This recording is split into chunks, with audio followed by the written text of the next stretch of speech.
Boker Tov, mes chers amis de Yerushalayim, nous allons poursuivre le commentaire de la Megillah et nous sommes arrivés donc au troisième chapitre, le troisième verset, qui dit: Les serviteurs du roi qui se tenaient à sa porte dirent à Mardoché: Pourquoi transgresses-tu l'ordre royal?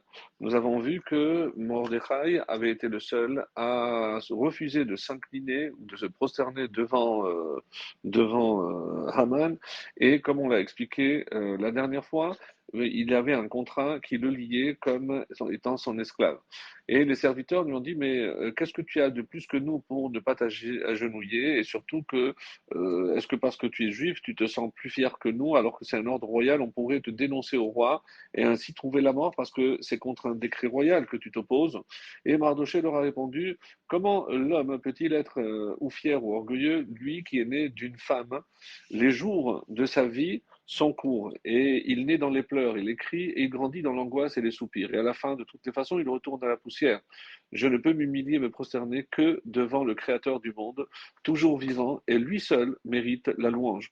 Ils lui ont rétorqué: Mais quand même, Yaakov s'est prosterné devant son frère Esav, qui était de chair et de sang, et pourquoi toi tu penserais être meilleur? Alors il leur a dit que parce que Haman portait une statuette, hein, et qu'il est écrit: Maudit soit l'homme qui fait une statue ou une idole. Et de plus, il a dit: Je suis de la descendance de la tribu de Binyamin, qui n'était pas encore né lorsque Yaakov s'est prosterné devant Ésaü, devant Esav, et Binyamin ne se prosternera devant personne. Et moi, je suis descendant de la tribu de Binyamin, et c'est sur son territoire que la Shekhinah s'est posée avec le temple. Et maintenant que Haman a empêché la reconstruction du temple, il n'est pas question que je me prosterne devant l'ennemi d'Israël. Le verset 4: Comme ils le lui répétaient jour après jour et qu'il ne les écoutait pas, ils en informèrent Haman pour voir si ses paroles avaient quelque valeur, car il leur avait révélé qu'il était juif. Normalement, lorsque les ennemis des juifs voient que dans leur comportement il y a quelque chose de répréhensible, en principe, ils vont tout de suite les dénoncer auprès du roi. Alors, ce qui est étonnant, c'est qu'ils ne sont pas allés voir le roi Ahasverosh, Assuérus, directement. Ils sont passés par Haman. Et pour la simple et bonne raison qu'ils voulaient aller au-delà, parce que c'est vrai que ils ont compris, comme ils ont insisté, que Mordechai serait plutôt prêt à mourir plutôt que d'enfreindre les règles de la Torah, et ils voulaient voir si Haman avait une solution pour le contraindre, parce que les sages allaient faire comme lui. Après tout, les Juifs risquaient de suivre son exemple. Donc, en tuant Haman, pardon, si Haman tuait Mordechai, ça ne suffirait pas. Et c'est comme ça que ils cherchaient donc à l'obliger à les écouter. Et comme ils ont vu que c'était sans succès, ils en ont informé Haman pour essayer de trouver le moyen de l'obliger à se prosterner. Et ils dirent donc à Haman: Il prétend que notre maître Haman est son esclave et qu'il ne s'agenouille pas parce que lui il est juif et que toi tu portes une image d'idole. Alors on voudrait connaître la vérité. Et maintenant, au début, on croyait qu'il descendait de Yehuda. Maintenant, il prétend qu'il descend de la tribu de Binyamin. Et c'est la raison pour laquelle lui ne se prosternera pas. Alors, tout le monde connaissait évidemment ce qui s'était passé avec Daniel et ses compagnons. Et donc, on voulait savoir si ce Mordechai allait être de la même trempe et allait être sauvé par un quelconque miracle. Et voyant, au début, Haman n'a pas prêté foi à ce qu'il leur a dit, et c'est pour ça que le verset 5 et 6 disent: Haman vit que Mordechai ne s'agenouillait pas et ne se prosternait pas devant lui. Il fut rempli de fureur, mais il jugea indigne de lui de porter la main sur le seul Mordechai, car on lui avait révélé à quel peuple il appartenait. Il chercha donc à anéantir tous les Juifs qui étaient dans tout le royaume d'Achashverosh, le peuple de Mordechai. Et c'est pour ça qu'au début, Haman n'a pas cru ce qu'on lui ont raconté ses serviteurs, et il va se rendre lui-même à l'endroit où se tenait Mordechai, donc à la porte. Et quand il a salué par un shalom, Mordechai lui a dit, et c'est comme ça que c'est rapporté dans Yalkut Shimeoni sur Esther, il a dit: Point de shalom, hein, dit mon Dieu pour les méchants.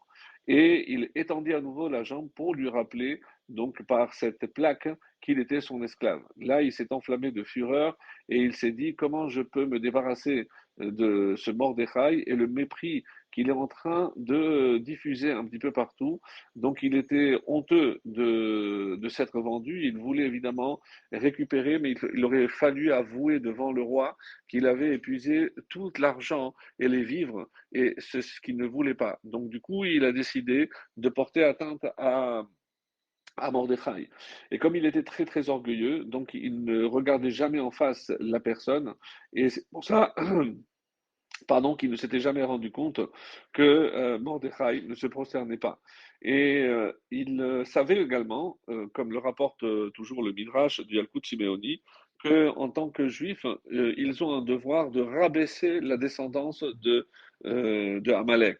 Et il savait également que c'était son aïeul, l'aïeul de Mordechai, qui n'était autre que le roi Shaoul, qui avait décimé la famille du roi Agag, et il en gardait évidemment un ressentiment énorme à son égard. C'est pour ça que comment il trouverait la solution pour se débarrasser non seulement de Mordechai, mais de tout le peuple. Parce qu'il savait que les Juifs allaient finalement finir par le suivre, et que si il n'était pas sanctionné, Mordechai, eh ben, les Juifs allaient suivre son exemple. Donc au début, c'est pour ça que Haman a pensé s'attaquer uniquement à Mordechai, mais par la suite, dans son orgueil, et comme dit le verset, il a jugé indigne de lui de porter la main sur le seul Mordechai, parce que c'était tout le peuple qu'il méprisait. Comme il savait que c'était le roi Shaoul, comme on l'a dit, qui avait porté atteinte à toute la famille de son ancêtre, le roi Agag, le roi de Amalek.